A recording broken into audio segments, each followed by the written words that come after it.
Hello, maing buntag sa tanan. Nanapunta diri sa atong garden, duawon na tong atong garden. Naanapoy naghang bunga ang atong sili. Ayan. So mangita ta diri og lawuyon. Oh, ayan, daghanang bunga ang atong balatong, sitaw. To string beans sa English. Ayan, ang daming bunga. So meron na naman tayong lauoy. Ayan, oh. Hindi namin napansin ngayon lang. So kailangan naming harvestin yan para dili maggulang. Buhay na rin ang ating saging. So ayan pa, oh, ang dami. Diba?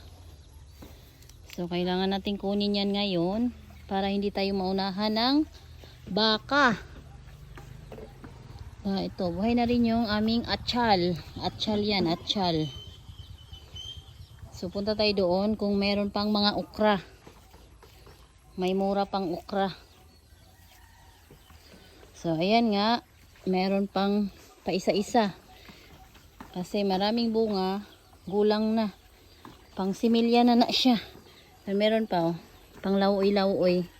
So meron pa rin ditong balatong, sitaw. Agoy, kadagang bunga.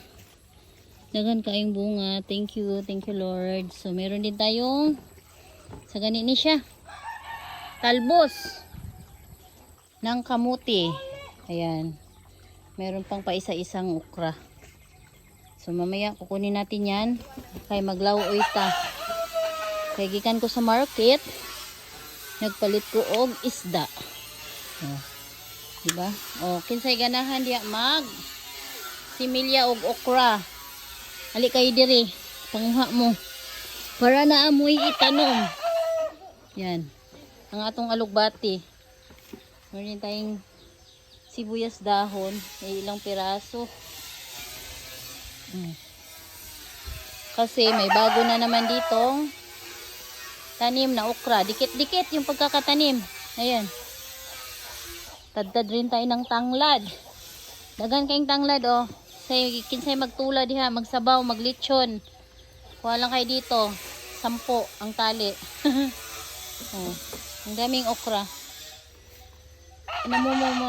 Namumulaklak na. Palabas na naman ang kanyang bunga.